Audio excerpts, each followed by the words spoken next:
know they attended rallies, and so it may have had an effect, and I'm sure that's bothering Donald Trump, but I'm also sure that he's worried about what other evidence will come out, and I would say that this indictment with its details suggests that there is someone embedded in the activities that are set forth there who may know a lot more about who the persons known and unknown that are named in the indictment. You have 3 organizations and 13 Russian citizens who are named, but it also says that there are others named and unnamed. There's also the American who was indicted, and he says in his plea that there is other knowledge that isn't set forth, that everything he says is true, but that not everything he knows is there, and he will tell more. Speaking of more evidence, we also got further reporting this weekend that Rick Gates, who's one of the people who pleaded not guilty along with Paul Manafort, is about to plead guilty. For folks who don't remember, Rick Gates is a sort of business partner of Paul Manafort, who is, of course, the campaign chair. Both of them were indicted on very similar counts having to do with money laundering, moving money from Ukraine and parts of the former Soviet republics to the U.S. Gates now appears ready to plead guilty. What's the significance of that?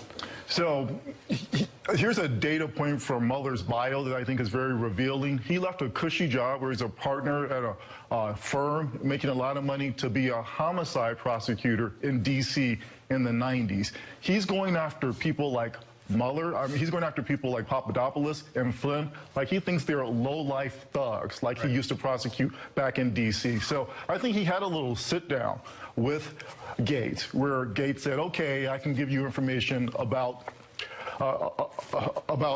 Manafort. And Mueller's like, I got that case. That's easy to prove. That's a paper case. It's like failure to report money laundering. He's got that case. Mueller says to Flynn, Mueller says to Gates, I need more. What else you got?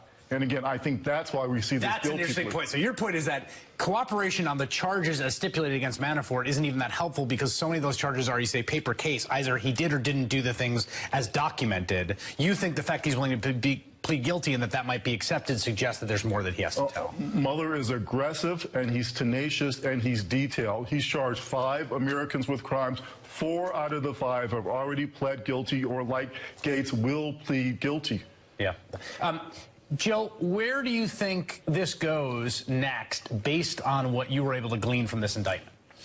Well, one thing that I would say is that this is an impeachable offense because Donald Trump has not lived up to his constitutional duty to protect America. And we have a real threat to democracy with the interference in our elections. And we need some leadership here. Donald Trump should be asking Congress to pass new legislation that will protect the 2018 election. And he has done absolutely nothing. He has been totally silent on this. In fact, if anything, he has, despite his recent statements that, well, it could have been Russia, he has many times said it's not even Russia. And we need him to take some responsibility for this.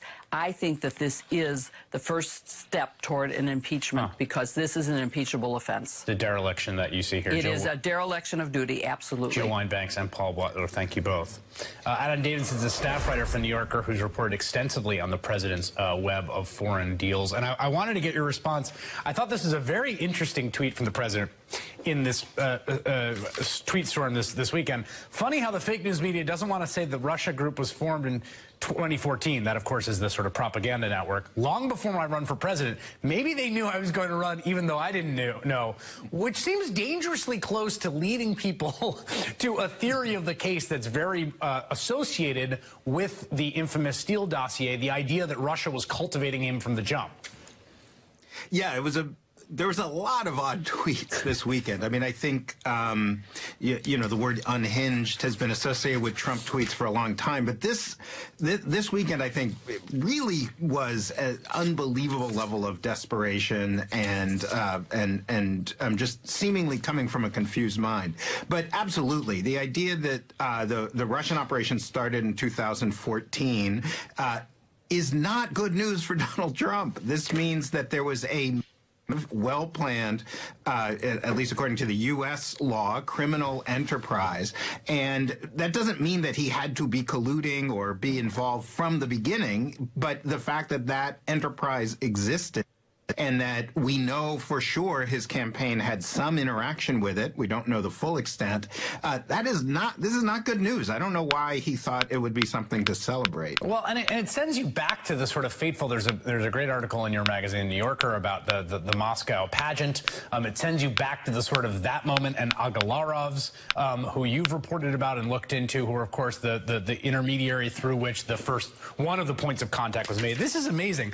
This is a tweet back in 2013 after Miss Universe from an Agalarov aide. I'm sure @real Donald Trump will be great president. We'll support you from Russia. Yeah. America needs an ambitious leader. Like, well, that's back in 2013. Absolutely, and I also reported on his business dealings with a variety of Georgians who also, incidentally, have been close to the Agalarovs, and they arranged a series of meetings for him in 2010, 2011 with President Mikhail Saakashvili of Georgia, in which many people then in this former Soviet Union world were saying, oh, look, Donald Trump sure is presidential. Now, I have no reason to think there was some organized conspiracy back that far, but certainly the idea that he might be a figure on the world stage, that he might be a political figure, seems to be deeply tied with his relationship with Russia and the former Soviet Union. Having been embedded on this beat and